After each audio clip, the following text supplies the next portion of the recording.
Yahushua wait, come to take the throne. To conquer world powers, bring Jacob home. I'm quarterbacking like Jake DeLone, like Mount Rushmore, I gotta face a stone. I just want to ask a question because I don't know what your particular branch of Hebrew Israelites believe. Do you believe in the virgin birth of Christ, that he was conceived and born from the Virgin Mary? No, sir. Okay, so why are you even worried about the perpetual virginity of Mary when you don't even believe in the virgin conception and birth of Christ? So where we're at, for those of y'all that aren't familiar, so I mentioned the perpetual virginity of Mary. He asked a reasonable question about, do I believe in a virgin birth at all? Because what he's saying is, if I don't believe in a virgin birth, before we even deal with, or we don't even need to deal with perpetual virginity, we just need to deal with virginity as a whole. So the doctrine of perpetual virginity is a doctrine that the Catholics believe in, that Mary not only conceived Yahushua without having sex, right, but she remained a virgin till the day that she died, that she never, ever laid down and had sex. The Catholic Church believes in that, right? This is why they call her always Virgin Mary.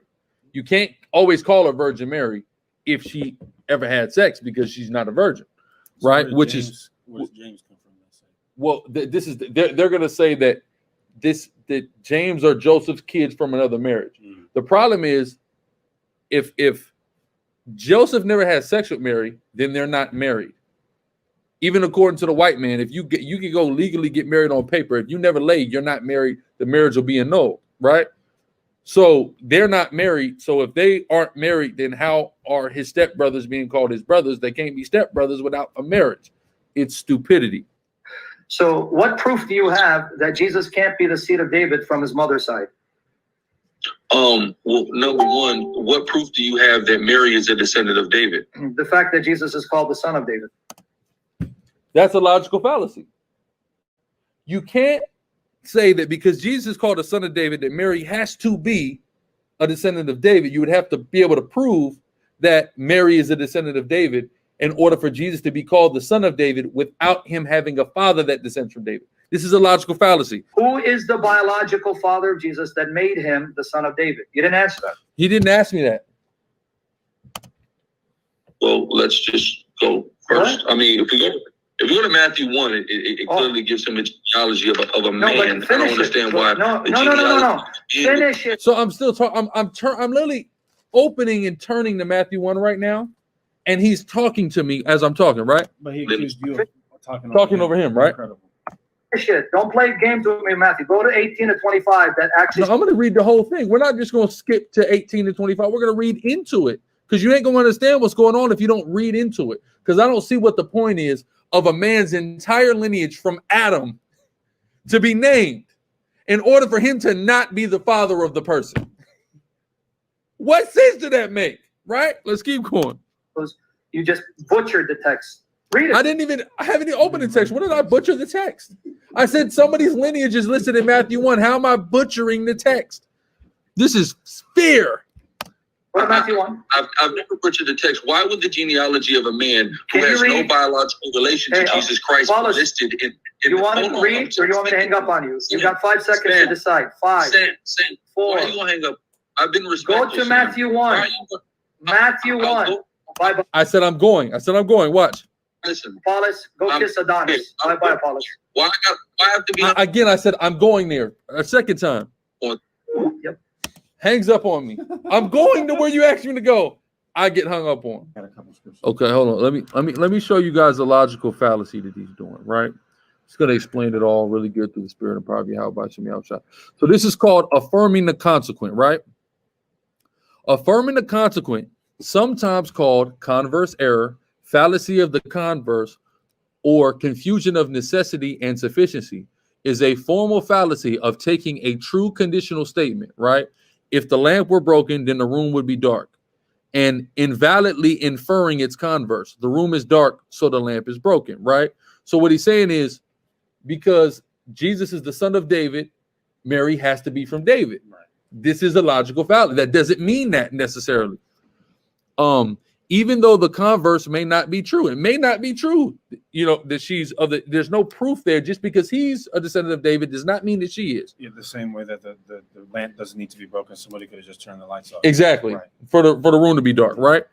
This arises when a consequent, the room would be dark, has more than one possible antecedents. For example, the lamp is not plugged in, the lamp is not working order, but it's switched off. Right. Yeah. Right? See?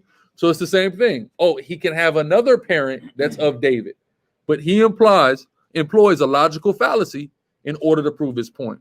That takes away from his point right there. The dude it quotes Matthew, but he doesn't quote 18 to 25. First off, I didn't even quote Matthew. I said in Matthew, a whole genealogy is given of somebody who has allegedly no biological. So why? Joseph, I mean, what is it after the first couple chapters of gospel? When does it even mention Joseph? But the New Testament starts with his lineage. But there's no other prominent, he plays no other prominent factor in the Bible at all. We don't hear about him past 12 years old, that interaction Yahushua had when they looking for him when he stayed back in the temple. You don't hear about Joseph again in the whole Bible. But the Bible starts, the New Testament rather starts with his lineage. I need somebody to make that make sense. That's all I was asking. But now, of course, I'm being repackaged here. Jokes. All right. See? They can't show you Jesus has a biological father, so I have to butcher Matthew 1. John 1:45. I can't show you? Okay. What was the question? Why is somebody who has no biological genealogy, no biological link to Jesus being spoke about and his genealogy being given, who's not a prominent factor in the scripture at all? Let's go. Matthew 1:1. Start there. You still want that, John? Son Joseph. Read that first, because he said there's no scripture that says that Jesus has a biological father. Well, let's find out. John 1:45. Philip findeth Nathanael and saith unto him, We have found him of whom Moses in the law and the prophets did write. Read. Jesus of Nazareth. Jesus of Nazareth. Read. The son of Joseph. The son of Joseph. Jesus of Nazareth, the son of Joseph. Right? So he's Joseph's son. Now, go to Luke 2:48. So here's the question. This guy believes in the perpetual virginity of Mary, right? So it can't be his stepson, his stepdad, because if the marriage was never consummated, matter of fact, legal zoom, annulment for refusal to consummate the marriage. After a wedding, it is customary and expected that the parties live together and consummate their legal union. If a couple does not have sexual intercourse after the wedding, either spouse may follow for a divorce or annulment of the marriage. Meaning annulment means it never happened. It's like it never happened. You don't have sex, the marriage never happened. Especially, and this is according to America. How much more God, which says sex is marriage, right? Where we at? Matthew 1:1. Let's start here. No, get Luke 2:48. My fault. I keep forgetting that. Go ahead. 2:48. And when they saw him, they were amazed. And his mother said unto him, Son, why hast thou thus dealt with us? Mm-hmm. Behold, thy father and I have sought thee sorrowing. So thy father. So Mary identifies Joseph as the father of Yahushua. Very plainly. Right? So watch this. So let's go to get Matthew, read Matthew 1:1 real quick. Matthew 1:1, the book of the generation of Jesus Christ. The book of the generation of Jesus Christ. Right, go ahead. The son of David, the son of Abraham. So now if I go to Exodus 6:16, it says, and these are the names of the sons of Levi, according to the generations, Gershom and Kohath and Merari. And the years of the life of Levi were 130 and 7 years. Right? So we see that Levi, the man, had 3 sons, Gershon, Kohath, and Merari. Right? So this is about a man and his sons. So if I start with Jesus Christ having a generation, how do I conclude anything other than he is the son of a man? Oh, what about the fact that he's called the son of man? He's the son of man, but he ain't got a daddy. The son of man is not the son of a man. You had some precepts? Yeah, about Joseph being David. Hit those precepts real quick. I'll be right back. Matthew chapter 1, verse 20. But while he appeared on these things, but while he thought on these things, behold, the angel of the Lord appeared unto him in a dream, saying, Joseph, thou son of David. See, he has to imply and infer and interpolate Mary being a descendant of David. The scriptures are clear. It says Joseph is the son of David. So that's one witness. Now I'm going to get Luke chapter 1, verse 27. to a virgin espoused to a man whose name was Joseph, of the house of David. It's 2 times Joseph explicitly is called the son of David. He's from the house and lineage of David. But I'm going to jump to verse 31 in Luke 1. Verse 31. And behold, thou shalt conceive in thy womb and bring forth a son, and shall call his name Jesus, Yahushua. And he shall be great, and shall be called the Son of the Highest. And the Lord God shall give unto him the throne of his father David. He's going to be given the throne of his father David, because he comes back to David through his father's genealogy. There's no getting around that. Like Alazar said, why would Matthew 1 give a whole account of Joseph if he has nothing to do with Christ's birth? What would the point? It'd just be wasting ink. But I'm going to read it one more time. He shall be great and shall be called the Son of the Highest. And the Lord God shall give unto him the throne of his father David. I don't know how you get around that. Luke 2 and 4. And Joseph also went up from Galilee, out of the city of Nazareth into Judea, unto the city of David, which is called Bethlehem, because he was the house and lineage of David. I gotta read this to you, bro. Wait, and here's another problem. Here's another problem. Go to that scripture you just went, because something else just hit me about this. This is really bad for those that don't believe in it. It's even worse too. Go ahead. Watch this. Luke 2 and 4. I'll read the one I just read though. And Joseph also went up from Galilee, out of the city of Nazareth, into Judea, unto the city of David, which is called Bethlehem. Which is called what? Bethlehem. Which is called Bethlehem. Keep reading. Keep reading. Yeah, because he was the house and lineage of David. Hold on, no. Wait. So he's from Bethlehem, right? Is Mary from Bethlehem? No. Because if Mary isn't from Bethlehem, then she's not of this lineage. So the only way, and the prophecies, according to Micah 5, say that the Messiah got to come out of Bethlehem. Yeah, exactly. Yeah, that's not good for them. This is really bad, guys. Go ahead. Luke chapter 1, verse 27. I'm going to jump to 32. So a virgin espoused to a man whose name was Joseph, of the house of David. There's 4 times, literally, we just read. Because when I was out the room, I read 3 of them. Where it explicitly says that Joseph is of the house and lineage of David. We don't have to interpolate or just come to some rough conclusion. It's clear and evident. How is he from the tribe of Judah then? How is he the lion from the tribe of Judah if he's not from the tribe of Judah? Because the woman doesn't determine what tribe you're from. Or another quick point too. He'll try to say in a video when he ran up on the elders of Great Millstone. And Tahar cut him, Elder Apostle Tahar cut him with I think it was Luke chapter 2, when it says that Joseph was of the house of David. He said that's actually in reference to Mary. So I'm gonna just read it. Get that. Luke 2 and 4. And Joseph went up from Galilee, out of the city of is that it? No, sorry. Luke 1 and 27, I believe, is where he went. So a virgin espoused to a man whose name was Joseph, of the house of David, and the virgin's name was Mary. He tries to say that to a virgin espoused to a man whose name was Joseph. It just stops talking about Joseph, of the house of David. He's trying to say. What verse is that? Luke 1 and 27. What? So let's just read this and use our freshman year English class education on this, right? Started from the top on 1 and 27. Luke 1 and 27. So a virgin espoused to a man whose name was Joseph. Whose name was Joseph, comma, read. Of the house of David.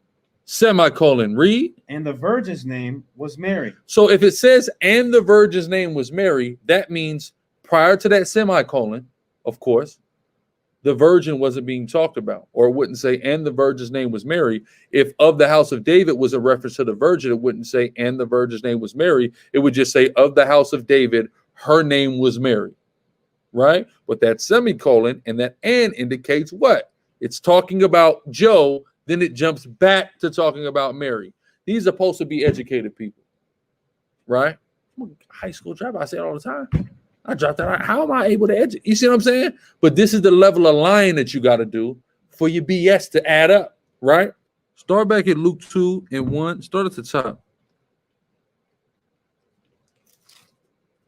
Luke chapter 2, verse 1. And it came to pass in those days that there went out a decree from Caesar Augustus that all the world should be taxed. Right. So the Caesar decrees all the world should be taxed. Read. And this taxing was first made when Cyrenius was governor of Syria.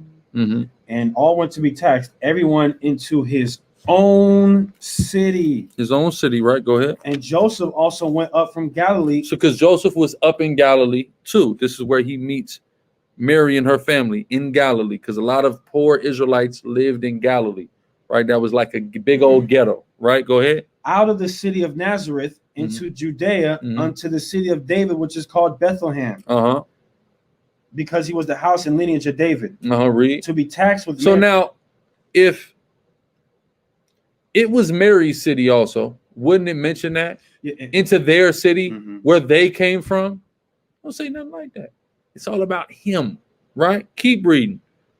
To be taxed with Mary, his espoused wife, being great with child. Right. And so it was that while they were there, the days were accomplished that she should be delivered. While in Bethlehem, the days were accomplished that she should be delivered. Read. And she brought forth her firstborn son and wrapped him in swaddling clothes and laid him in a manger, because there was no room for them in the inn.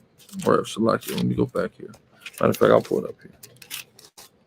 Luke 2, what verse you at? Verse 8.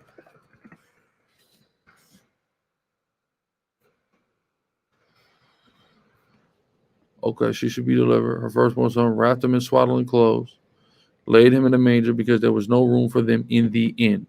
Right? So what's the inn? What's the inn? Right? Let's just be logical here. The inn. An inn, a lodging place, an eating room, or a dining room, right? So at the lodging place of his father, or his father's house, there was no room. Now, if Joseph, and logically, why is there no room now at Joseph's people house? Let's think about this, right? Go back to verse 1. Read verse 1 again. And it came to pass in those days that there went out a decree from Caesar Augustus that all the world should be taxed. Right. So skip to verse 3. And all went to be taxed, everyone to his own city. So now why wouldn't there be no room for Joe and them at the house? And David got a lot of kids. David had a lot of wives. And his sons, they had plenty of wives. So they're all there, right? Now, if Mary is also from Bethlehem, why couldn't they just go to wherever her people is from? If there ain't no room in his pop house, oh, Mary, my in-laws are down the street, right? No, they're not there. Or it would have said that. It would have been a reference to, or Mary's family was there too. There's no reference to Mary's family except one person, Elizabeth. That's the only person that we ever hear about is related to Mary. Mary also has the name Mary, right? There's only 2 other people named Mary in the Bible. What tribe are they from, coincidentally? Levi. So both the other Marys are Levi. Her name, her cousin is a Levite, Elizabeth, right? But magically, she's from David's house. Now, of course, it's not far-fetched. The priest could have easily married a Judite woman. Now, he's an Aaronite. Where does Aaron go? Aaron's suburbs are amongst Judah. It's possible, right? But it's a stretch at this point, officer. Like you said, it makes sense. If she's a Levite, he couldn't just go to her house like that. Exactly. Like, what is this Judite doing? He's coming. First off, she's not in the priest's house no more. Exactly. Because the scriptures are very clear about that. Once a Levitical daughter is married to somebody outside of Levi now, yeah, you go with them now. You ain't coming up over here with all of that. You see what I'm saying? So all of this is very consistent here. You see what I'm saying? But now to make her a Judite, it's inconsistencies. If there's no room at Joe's house, why can't he go to her people's house? Or if they're cousins, right? Because they're both supposed to be coming from David, why is there no mention of her people ever? Right? But now watch this. Who Joseph's family is talked about in depth, right? In the book of Luke, go to Luke 1. Right? Go start at what? 5. Luke 1-5. There was in the days of Herod, the king of Judea, a certain priest named Zacharias. There was a priest named Zacharias, read. Of the course of Abiah. Of the course of Abiah, right? Aaron is his father. Then there's, of course, 24 priestly courses that David made, right? Abiah is one of those courses. right? Meaning, you had the incense burners, you had the ones that guarded the door, you had the high priest, you had a different priest set up, and they set them into courses, and the courses determine you work 2 weeks on, 2 weeks off, right? That's the course that is of Abiah, right? So it's mentioning not only he's a Levite, not only he's an Aaronite, but the course he's of, right? Read. And his wife was of the daughters of Aaron. And his wife of the daughters. So then it talks about his wife of the daughters of Aaron. So we know who Elizabeth's lineage is. We know John the Baptist's father lineage. We know Joseph's lineage. The only person whose lineage is not talked about in depth is Mary. Coincidentally enough, right? But if it's her that makes Yahushua a Judite, if it's her that makes Yahushua of the lineage of David, why don't we see her lineage described in the depth that we see everybody else's lineage in this situation? Right? Don't even make sense. Go ahead, point. And he's saying that Elizabeth and Mary had their mother was of the tribe of Judah, right? Oh, of the tribe of Judah. Mm-hmm. Okay, so what determines her from being from the daughters of Aaron then? If her mother's from the tribe of Judah, and that's what determines Christ from being a Judite is his mom. So why isn't she of the daughters of David? Right. She's of the daughters of Aaron. Exactly. So where's the distinction? Because the father, Dami just said it, Zechariah of the course of Abiah. Nigga, so how do you say it? Where are you getting this from? You're just making it up as you go. And this is what you have to do to uphold madness, like the immaculate deception, right? So now let's go back to Matthew 1 now, right, where it's very, very clear through the Spirit and power of Yahweh Shem Yahushua.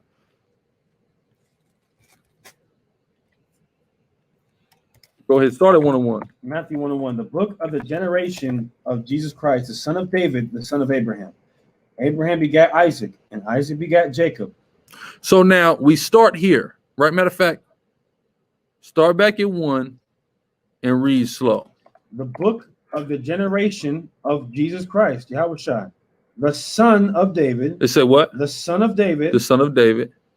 The son of Abraham. The son of David, the son of Abraham, right? So he's David's son and he's Abraham's son. And this is his lineage. This is what generation means. We showed that in Exodus 6. Let's go further. Let's just look at this word generation up in the Greek.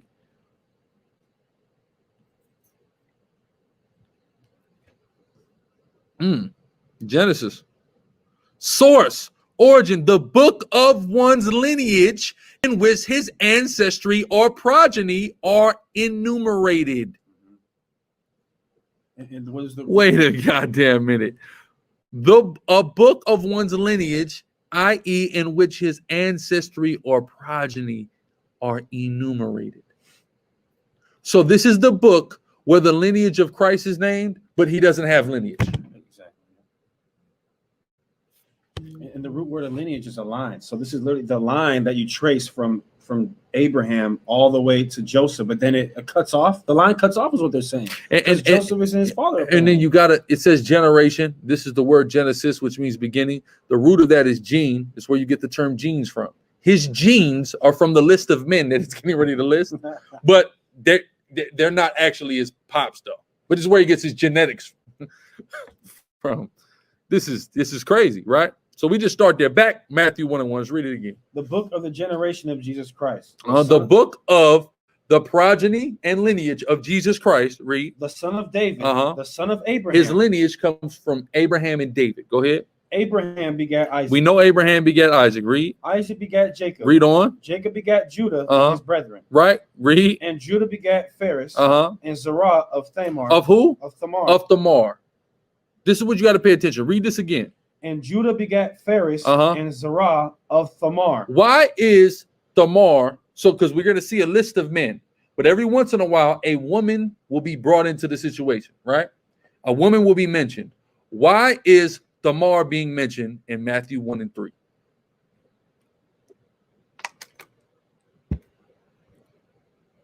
Do we know? Not because she's a heathen. Thamar is being mentioned for the same way we're going to mention Rechab, and the same reason is going to mention Ruth, because these are stories in the Bible, right? There's a whole story about Thamar and how she had to trick Judah into soliciting her for sex and knocking her up, right? There's a whole story about Ruth. There's a whole story about Rahab the harlot, who was spared for being a spy for us in our conquest, right?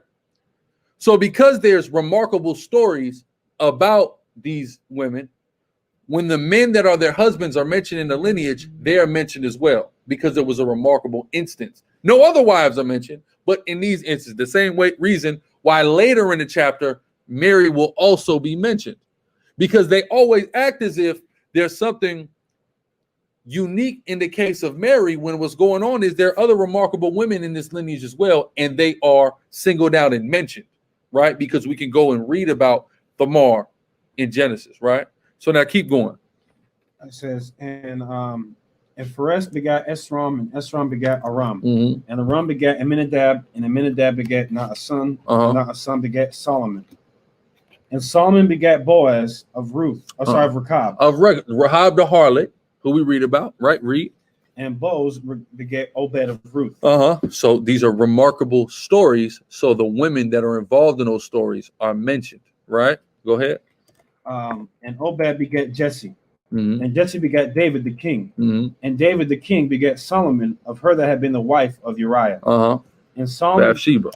And Solomon begat Rehoboam, and Rehoboam begat Abiah, and Abiah begat Asa. And Asa begat Jehoshaphat, and Jehoshaphat begat Joram, and Joram begat Ozias. And Ozias begat Jotham, and Jotham begat Achaz, and Achaz begat Ezekiel. So as we can see here, there's a theme.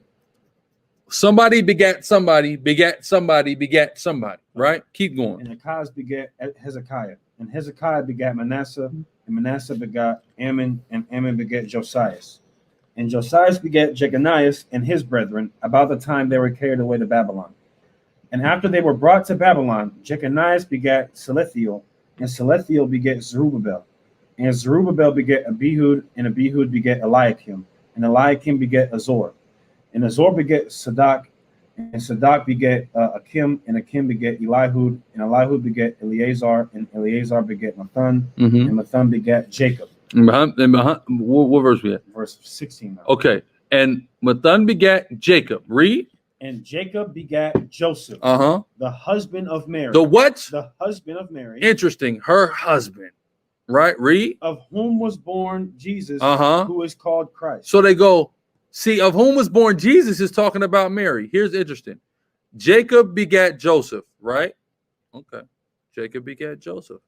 What's the word for begat? Strong's G, 1080, right? Janelle, right? Of men who fathered children to be born to be begotten, right? It also talks about women giving birth to children, but the principal definition is of men who father children, and that is the context in which the word has been used the entire chapter, right?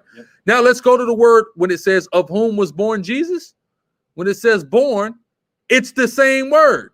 The same word that says begotten that refers to men having sons this whole time is also used about Jesus. So it's also saying that Yahushua is begotten of Joseph. That's what it's saying. When it says, and Jacob begat Joseph, the husband of Mary, of whom was begotten Jesus.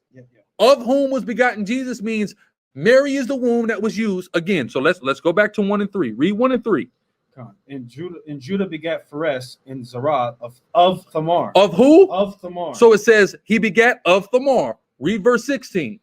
It says, and Jacob begat Joseph, the husband of Mary, of whom was born Jesus. So exactly, of Mary. So it's still Joseph doing the begatting of Mary, the same way Judah begats of Tamar, the same way that Boaz begats, or Salakia, the one before Boaz, begats of Rechab, the same way that Boaz begats of Ruth, the same way Joseph begats of Mary. Now watch.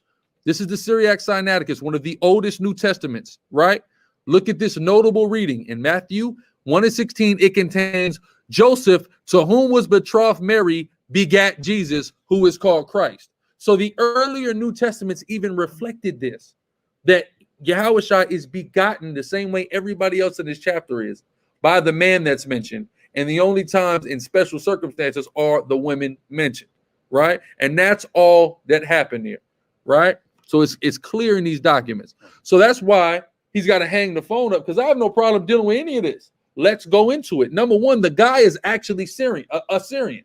So he should know about the Syriac Sinaiticus because this is written in his language, right?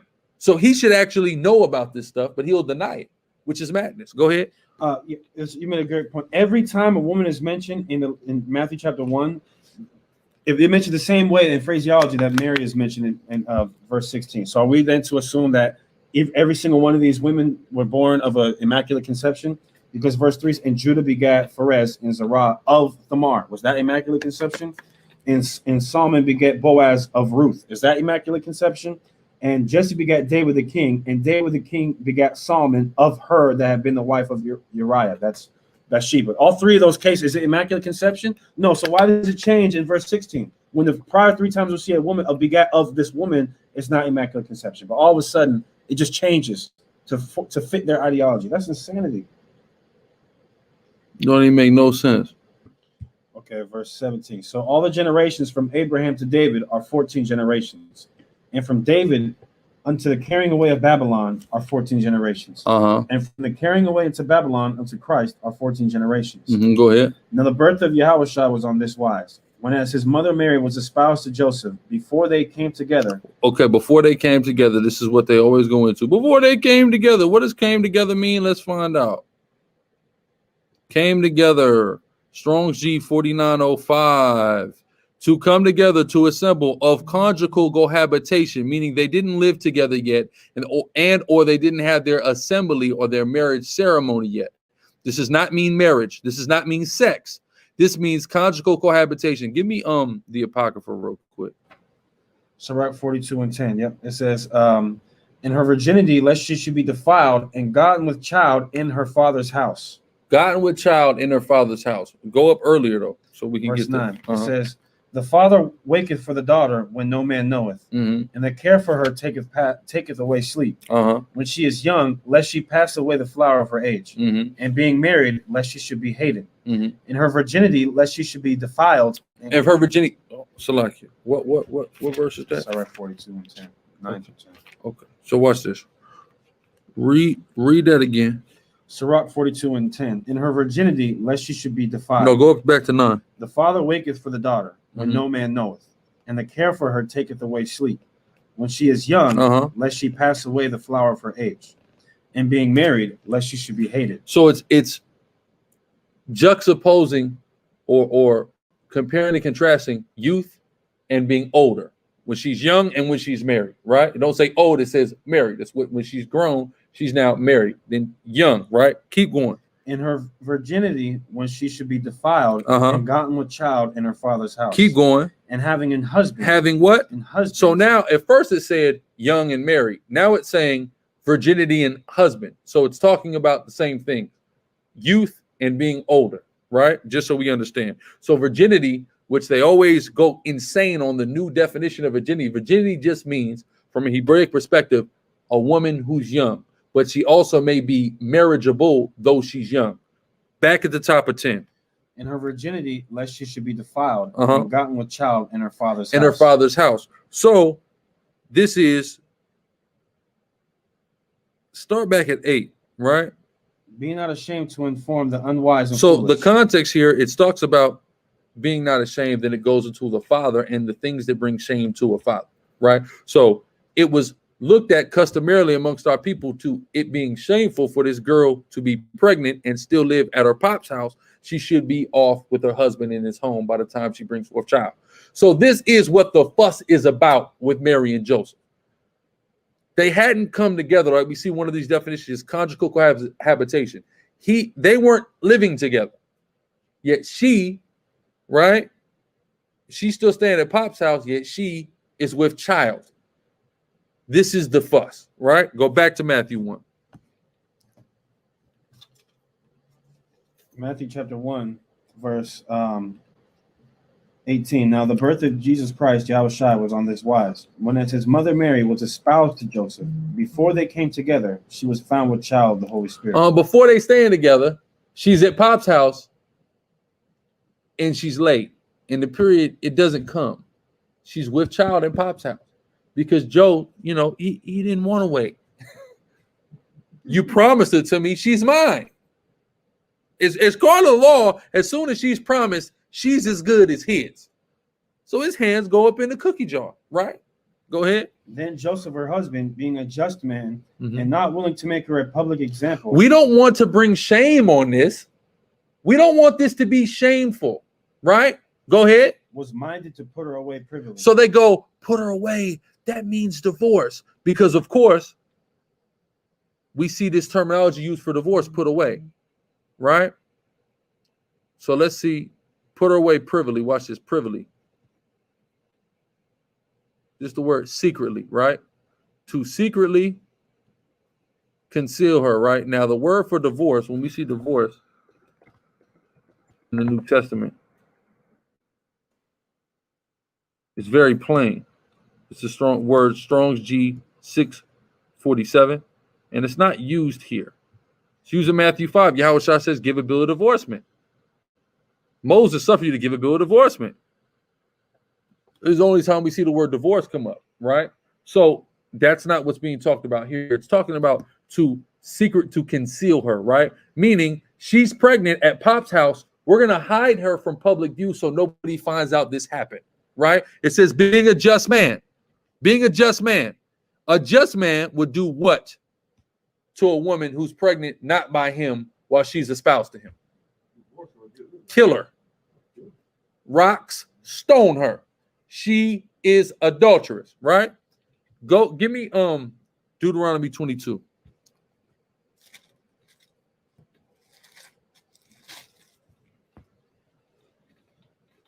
Deuteronomy 22 and like 24.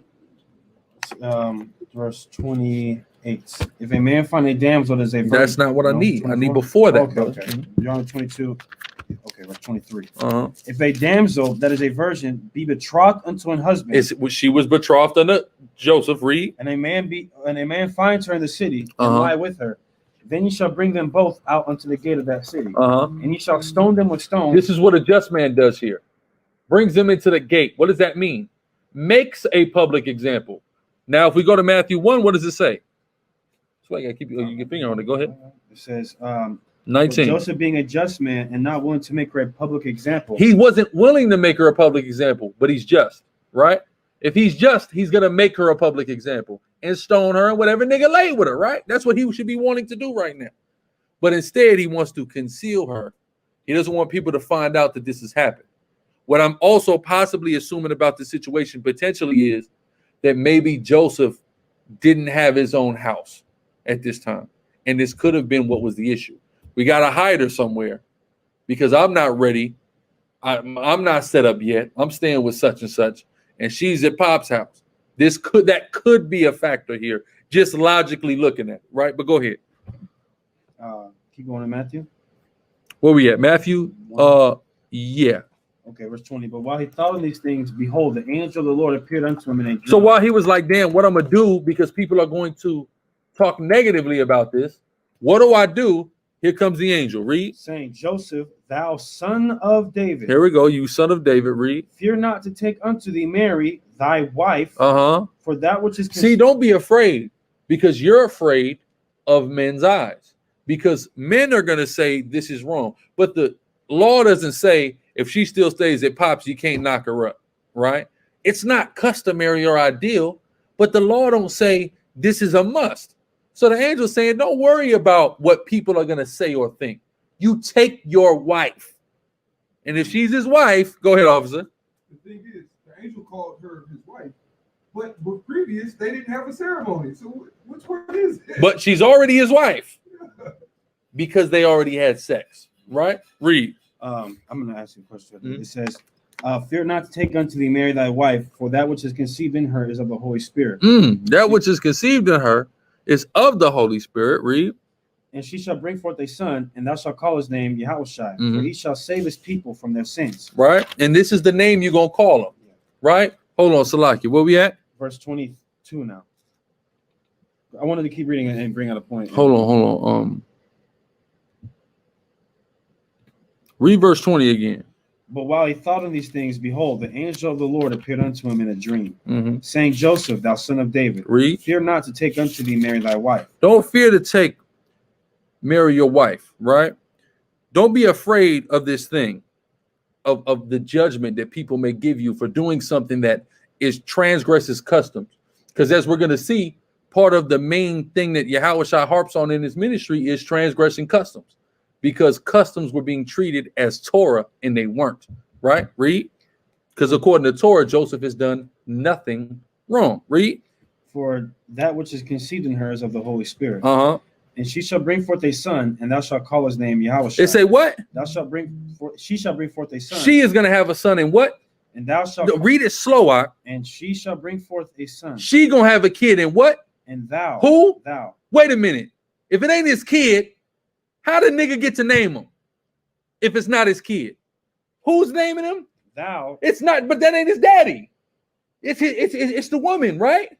It say, who should name it? Thou. It didn't say, go tell Mary to name the kid something. It say, you name him something, and you register this baby. Read. For he shall save his people from their sins. Now, you gonna call him Yahushua. Let's go back to Luke real quick. You people are crazy out there. Let's go back to Luke. Luke 2 and restart it. Let's start back at 1.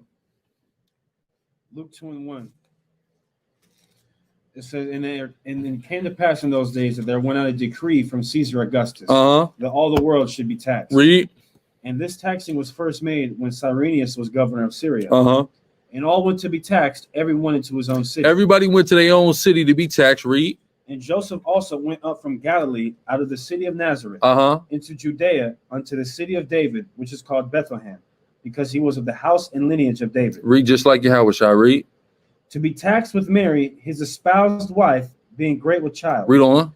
And so it was, while they were there, the days were accomplished that she should be delivered. Read on. And she brought forth her firstborn son, and wrapped him in swaddling clothes, and laid him in a manger, because there was no room for them in the inn. Everybody was at Joseph's house. It was too packed. There was no room. There was outside. Go ahead. And there were in the same country shepherds. Salakia, skip that.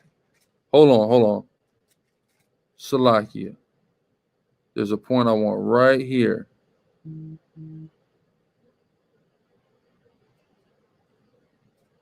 Right here. So here's the point. Salakia, I skipped the point. The point is here. And it came to pass in those days that went out a decree from Caesar Augustus that all the world should be taxed, and all went to be taxed, everyone into his own city. So when he's taxed, right, he's registering him, his wife, and his child. That's his family. So now it's registered on paperwork. This is his son. This is his wife. And he named his son such and such, right? That's the whole thing that's going on. It's the same way if you sign up for the census and we go to the census of your house and you say, well, I'm the head of this household. It's me. Here's my wife's name. Here are my kids in this house, right? It's the same. That's what a census is. This is what's going on right here. Are you telling me they lied? Is this a lie? Because you know how the Christians are about lies, right? Is this are they lying now? They put on paper that somebody was his daddy that ain't his daddy? Come on now. Let's jump back up. Jump to verse 22. Luke 2 and 22. And when the days of her purification according to the law of Moses were accomplished, excuse me, they brought him to Jerusalem to present him to the Lord. That's 22. Keep going. Go ahead. As it is written in the law of the Lord, every male that openeth the womb shall be called holy to the Lord. Read on. And to offer a sacrifice according to that which is said in the law of the Lord, a pair of turtle doves or 2 young pigeons. So according to the law, right? So let's go to the law, Leviticus 13 and 1. And Yahweh spake unto Moses and Aaron, saying, with a man, or Salakia, 12 and 1, my fault. And Yahweh spake unto Moses, saying, speak unto the children of Israel, saying, if a woman have conceived seed. How do a woman conceive a seed? Sex, conception, right? Okay. If a woman have conceived seed and born a man child, then she shall be unclean 7 days. Read 2 and 22. Luke 2 and 22. And when the days of her purification according to the law of Moses were accomplished. So it says, born a man child, she shall be unclean 7 days.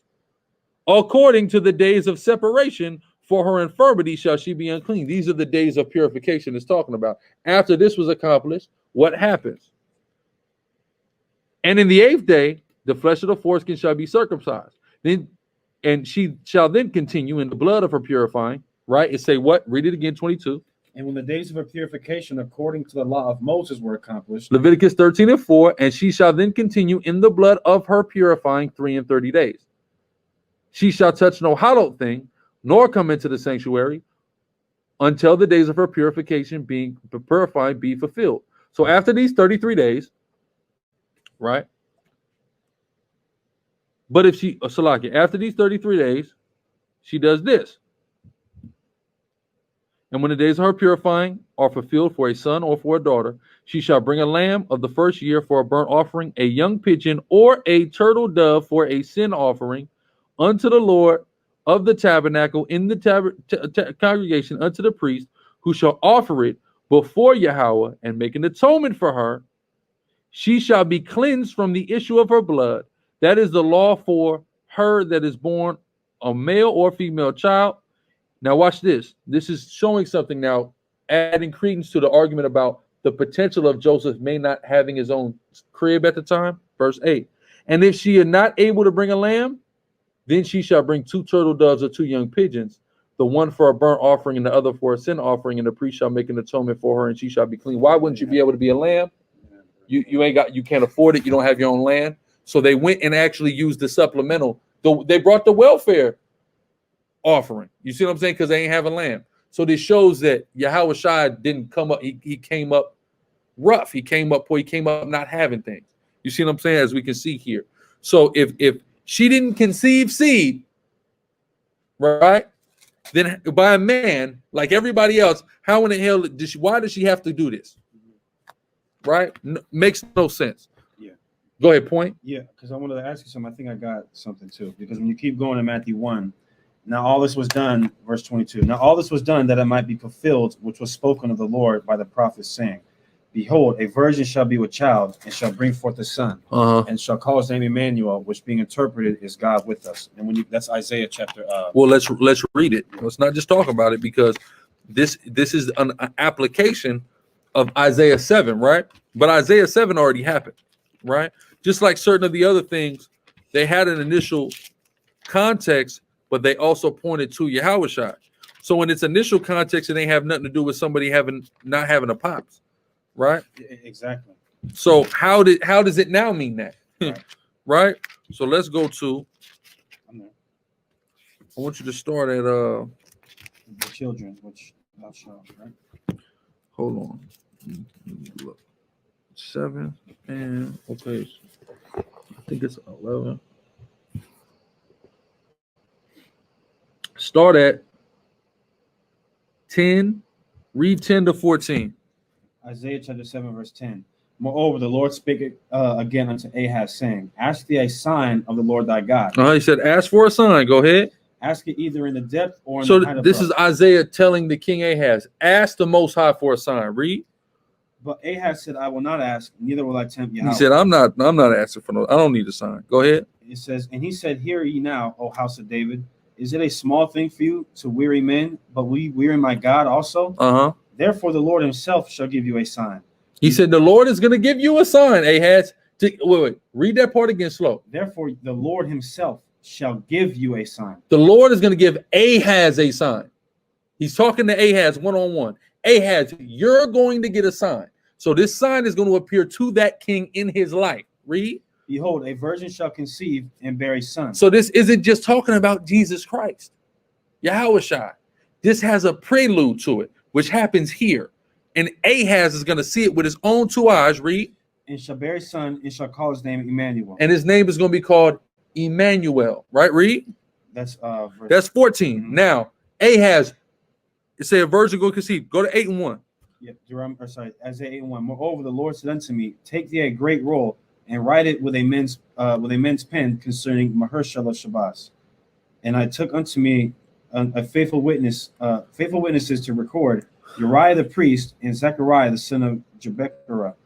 And I went unto the prophetess and she conceived and bare a son. Read on. The Lord then said the Lord to me, call his name Maher-shalal-Shabazz, for before the child shall have knowledge to cry, my father and my mother, the riches of Damascus and the spoil of Samaria shall be taken away before the king of Assyria. So what's happening here is Isaiah had a baby, and this baby was a symbol of a prophecy that the Most High put against Assyria. The same way he's getting ready to have one with Ahaz, right? So keep going. Okay. It says, verse 5, the Lord spake also unto me again, saying, for as much as this people refuseth the waters of Shiloah that go softly, and rejoice in Rezin and Remaliah's son, now therefore, behold, the Lord bringeth up upon them the waters of the river, strong and many, even the king of Assyria, and all his glory, and he shall come up over all his channels and go over all his banks. Okay, skip to verse 18. Is that the children? Yeah. That's the one I wanted. Verse 18. Behold, I and the children whom the Lord hath given me. The Lord hath given him children, like it said in the previous chapter. It talked about, right? The children, multiple children Isaiah had that were symbols.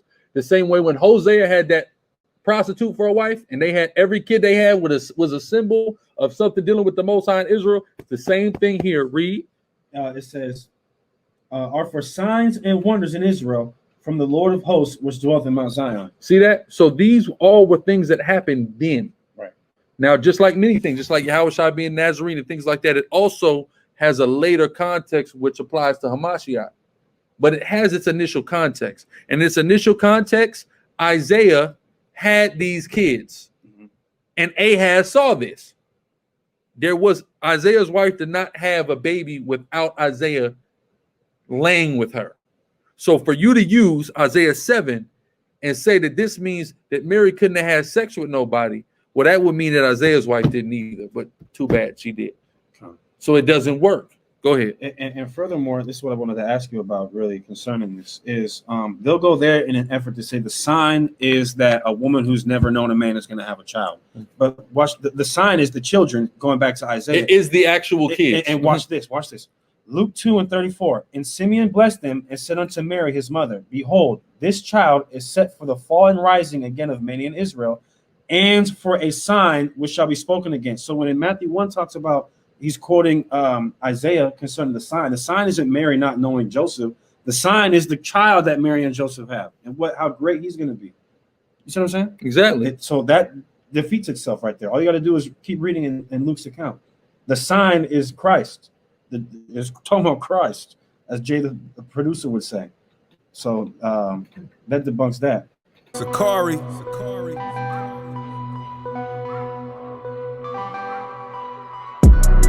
We are the children of the one Yahweh. The chosen. Ye are the chosen of the one Yahweh. And he has given his laws to us. Now everything belongs to us. Shalom, what's going on? It's your brother, Chief Priest Alazar Lawyer, aka the Gorilla Hebrew, and I'm just letting y'all know I just dropped my official clothing line, Urban Gorilla. Go to urbangorilla.com right now to check us out, man, and pick something up. That's URBNGRLA.com. We got all kind of items for men, women, children, even infants, as well as fragrance oil, smell goods. You can also check out Hebrew Israelite Clothing Co., another Sicarii business, on Instagram and Facebook. And as always, you can hit up deaconsicari.com to get your plug on the scarves, the music, and the children's Bibles. Thanks for your time. All praise to the Most High. Kwam Yasharala. Shalom.